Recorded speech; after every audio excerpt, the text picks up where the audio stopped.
Hi ನಮಸ್ತೆ ಎಲ್ರಿಗೂ. ಇವತ್ತು ಕೆಲವೊಂದು ಟಿಪ್ಸ್ ನಿಮ್ಮ ಜೊತೆ ಶೇರ್ ಮಾಡ್ಕೊಳ್ತಾ ಇದ್ದೇನೆ. ಇದು ನಮ್ಮ ಹಿರಿಯರು ಹೇಳಿರುವಂತಹ ಟಿಪ್ಸಲ್ಲಿ ಸ್ವಲ್ಪ ಅಂದರೆ ಮನೆಯಲ್ಲಿ ಇರುವಂಥ ಹಿರಿಯರು ಹೇಳ್ತಾ ಇರ್ತಾರಲ್ಲ, ಅದರಲ್ಲಿ ಕೆಲವೊಂದು ಟಿಪ್ಸ್ ನಿಮ್ಮ ಜೊತೆ ಶೇರ್ ಮಾಡ್ಕೊಳ್ತಾ ಇದ್ದೇನೆ.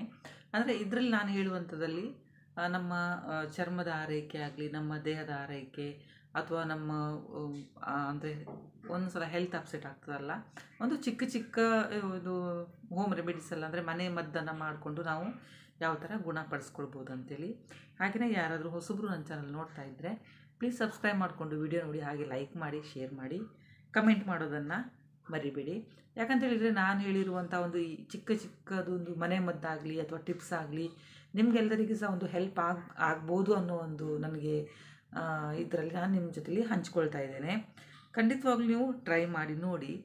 ಅಂದರೆ ಏನು ಖರ್ಚಿಲ್ಲ, ಮನೇಲಿರುವಂಥದ್ದನ್ನೇ ಇದು ಏನು ಇದೆ ನಮ್ಮ ಮನೆಯಲ್ಲಿ. ಅಂದರೆ ಅಡುಗೆ ಮನೆ ಅಂತೇಳಿದರೆ ಒಂದು ನಮಗೆ ಅದರಲ್ಲಿ ಔಷಧದ ಒಂದು ರಾಶಿ ಇದೆ. ಕೊತ್ತಂಬರಿ, ಜೀರಿಗೆ, ಮೆಂತೆ ಆಗಲಿ, ಓಮದ ಕಾಳಾಗಲಿ ಎಲ್ಲ ಸಹ ಒಂದು ಔಷಧಕ್ಕೆ ಬರುವಂಥದ್ದೇ.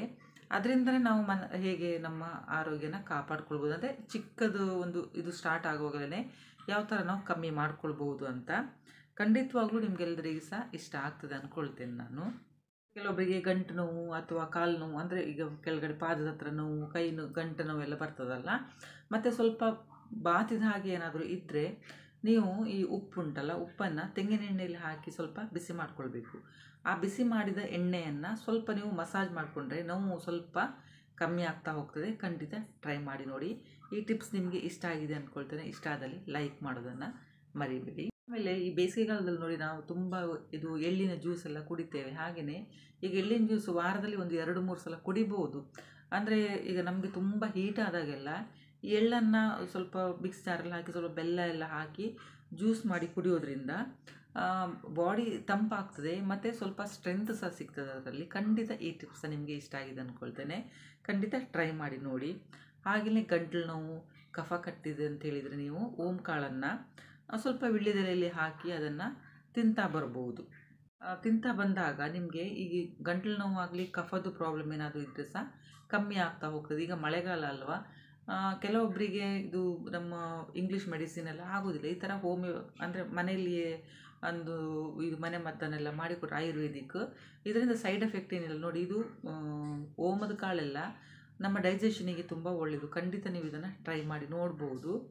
ನಮ್ಮ ಸ್ಕಿನ್ನಿಗೆ ಅಂದರೆ ಸ್ವಲ್ಪ ಡಲ್ ಆಗಿದೆ ಅಂತೆಲ್ಲ ಹೇಳುವಾಗ ನೀವು ಈ ತೆಂಗಿನ ಹಾಲಾಗಲಿ ಅಥವಾ ನಾವೀಗ ಡೈಲಿ ಯೂಸ್ ಮಾಡ್ತೇವೆ ಅದು ಹಾಲಾಗಲಿ ಅಥವಾ ಹಾಲಿನ ಕೆನೆ, ಈ ಮೂರಲ್ಲಿ ಯಾವುದಾದ್ರೂ ಸಹ ಆಗ್ಬೋದು. ಅದರಲ್ಲಿ ಸ್ವಲ್ಪ ಅರಿಶಿಣವನ್ನು ಮಿಕ್ಸ್ ಮಾಡಿ ನೀವು ಮುಖಕ್ಕೆ ಅದನ್ನು ಅಪ್ಲೈ ಮಾಡಿ ಸ್ವಲ್ಪ ಹೊತ್ತು ಬಿಟ್ಟು, ಒಂದು ಅರ್ಧ ಗಂಟೆ 1 ಅವರ್ ನೀವು ಬಿಟ್ಟು ಆಮೇಲೆ ಮುಖ ವಾಶ್ ಮಾಡ್ತಾ ಬಂದರೆ ಮುಖ ಸುಕ್ಕುಗಟ್ಟುವುದಿಲ್ಲ.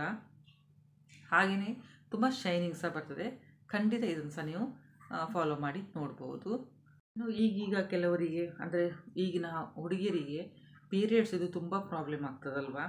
ಅಂದರೆ 2 ತಿಂಗಳಿಗೊಮ್ಮೆ 3 ತಿಂಗಳಿಗೊಮ್ಮೆ ಆದಾಗ ತುಂಬ ಬ್ಲೀಡಿಂಗ್ ಸಹ ಆಗ್ತದೆ ಮತ್ತು ತುಂಬ ಹೊಟ್ಟೆ ನೋವು ಸಹ ಬರ್ತದೆ.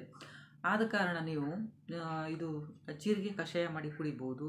ಅದರ ಜೊತೆಯಲ್ಲಿ ನೀವು ಅಂದರೆ ತುಂಬ ಹೊಟ್ಟೆ ನೋವು ಆಗ್ತಾ ಉಂಟಂತೇಳಿದರೆ 1 ಲೋಟ ನೀರಿಗೆ ದಾಳಿಂಬೆ ಸಿಪ್ಪೆಯ ಪುಡಿಯನ್ನು ಹಾಕಿ ತರಿಸ್ಕೊಳ್ಬೇಕು. ಕುದಿ ತರಿಸಿ ಆದಮೇಲೆ ಅದನ್ನು ಆರಿಸಿ ನೀವು ಅದನ್ನು ಕುಡಿತಾ ಬಂದರೆ ಹೊಟ್ಟೆ ನೋವು ಕಮ್ಮಿ ಆಗ್ತಾ ಬರ್ತದೆ ಮತ್ತು ಬ್ಲೀಡಿಂಗ್ ಸಹ ಜಾಸ್ತಿ ಆಗೋದಿಲ್ಲ, ನಾರ್ಮಲಾಗಿ ಆಗ್ತಾ ಇರ್ತದೆ. ಖಂಡಿತ ಟ್ರೈ ಮಾಡಿ ನೋಡಿ. ಈ ದಾಳಿಂಬೆ ಸಿಪ್ಪೆ ಖಾಲಿ ಇದಕ್ಕೆ ಅಂತಲ್ಲ, ಈಗ ತುಂಬ ಅಂದರೆ ಇದು ಲೂಸ್ ಮೋಷನ್ ಎಲ್ಲ ಸ್ಟಾರ್ಟ್ ಆಗ್ತದಲ್ಲ, ಆಗ ಸಹ ನೀವು ಈ ದಾಳಿಂಬೆ ಸಿಪ್ಪೆಯ ಕಷಾಯ ಮಾಡಿ ಕುಡಿಯೋದ್ರಿಂದ ಸಹ ಈ ಲೂಸ್ ಮೋಷನ್ ಸ್ವಲ್ಪ ಸ್ಟಾಪ್ ಆಗ್ತದೆ. ಅದರಲ್ಲಿ ಸಹ ಲೂಸ್ ಮೋಷನ್ ಅಂತೇಳಿದರೆ ಇದು ಬ್ಲಡ್ ಹೋಗ್ತದೆ ನೋಡಿ ಮೋಷನಲ್ಲಿ, ಆಗ ಇದು ತುಂಬ ಒಳ್ಳೆಯ ಒಂದು ಮೆಡಿಸಿನ್. ಇದು ನಮ್ಮ ಅಜ್ಜಿಯಂದಿರೆಲ್ಲ ತುಂಬ ಇದನ್ನು ಹೇಳ್ತಾ ಇದ್ರು. ನಾವು ಸಹ ಈಗಲೂ ಸಹ ಮಾಡ್ತೇವೆ ಇದನ್ನೆಲ್ಲ ಅಪರೂಪಕ್ಕೆ ಒಮ್ಮೊಮ್ಮೆ. ಈ ಥರದ ಕಷಾಯ ಎಲ್ಲ ಮಾಡಿ ಅದಕ್ಕೆ ಲೂಸ್ ಮೋಷನಿಗಂತಲ್ಲ, ಆದರೂ ಇದು ಅಪರೂಪಕ್ಕೆ ಇದರ ಕಷಾಯ ಮಾಡಿ ಕುಡಿತೇವೆ. ಸ್ವಲ್ಪ ನಿಮಗಿದು ಏನು ಹೇಳ್ತಾರೆ, ಕಹಿ ಅಂತ ಅಲ್ಲ, ಒಂಥರ ಚೊಗ್ರು ಅಂತ ಹೇಳ್ತಾರೆ ನೋಡಿ, ಆ ಥರ ಟೇಸ್ಟ್ ಇರ್ತದೆ.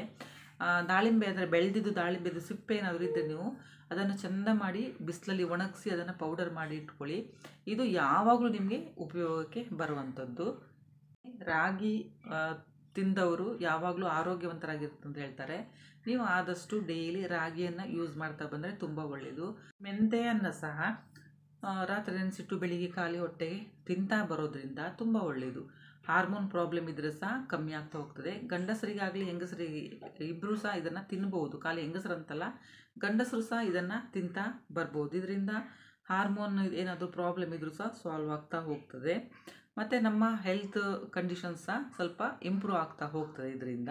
ಹಾಗೆಯೇ ಬಾಣಂತಿಯರು ಮೆಂತೆ ಗಂಜಿ ಎಲ್ಲ ತಿನ್ಬೇಕಂತ ಹೇಳ್ತಾರಲ್ವ, ತುಂಬ ತಿನ್ನಬಾರ್ದು. ಅದು ಒಂದು ಲಿಮಿಟಲ್ಲಿ ಮೆಂತೆ ಗಂಜಿಯನ್ನು ಅಥವಾ ಮೆಂತೆ ಕಾಳು, ನಿಮಗೆ ಯಾವ ಥರ ನೀವು ಅದನ್ನು ಯೂಸ್ ಮಾಡ್ತೀರಾ ಅಂಥೇಳಿ ಆ ಥರ ಯೂಸ್ ಮಾಡ್ತಾ ಬಂದರೆ ಎದೆ ಹಾಲು ಜಾಸ್ತಿ ಆಗ್ತದೆ. ಅಂದರೆ ಎದೆ ಹಾಲು ಇಲ್ಲದಿದ್ದವರಿಗೆ ಮೆಂತೆ ಗಂಜಿ ಮಾಡಿ ಕೊಡ್ತಾರೆ. ಮತ್ತು ಸಬ್ಬಸಿಗೆ ಸೊಪ್ಪು ಉಂಟಲ್ಲ, ಅದರದ್ದು ಪಲ್ಯ ಅಂಥದ್ದೆಲ್ಲ ಮಾಡಿ ಕೊಡ್ತಾರೆ, ಸ್ವಲ್ಪ ಎದೆ ಹಾಲು ಜಾಸ್ತಿ ಆಗಲಿ ಅಂಥೇಳಿ.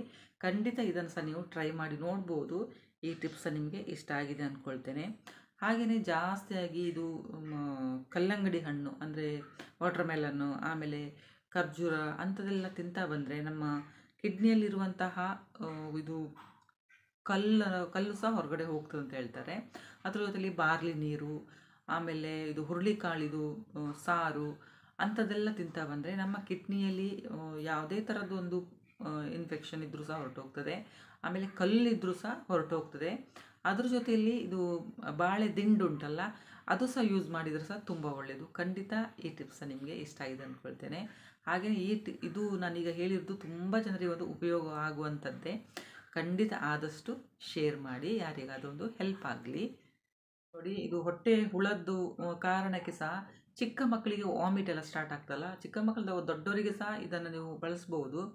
ಏಲಕ್ಕಿ ಕಷಾಯ ಮಾಡಿ ಕೊಡ್ಬೋದು. ಅಂದರೆ ಸ್ವಲ್ಪ ನೀರು ಕುದಿಸಿ ಒಂದು 2 ಏಲಕ್ಕಿಯನ್ನು ಕುಟ್ಟಿ ಅದಕ್ಕೆ ಹಾಕಿ, ಆಮೇಲೆ ಏಲಕ್ಕಿ ಅದು ನೀರು ಬಿಡ್ತದಲ್ಲ ಏಲಕ್ಕಿ ನೀರಲ್ಲಿ, ಆ ನೀರನ್ನು ಸ್ವಲ್ಪ ಸ್ವಲ್ಪ ನೀವು ಕುಡಿಸ್ತಾ ಬನ್ನಿ. ಚಿಕ್ಕ ಮಕ್ಕಳಾದರೆ, ದೊಡ್ಡವರಿಗಾದ್ರೆ ಒಂದು ಅರ್ಧ ಗ್ಲಾಸು ಅದನ್ನು ಕುಡಿಬೋದು, ಏಲಕ್ಕಿ ನೀರು ಕುಡಿಬೋದು.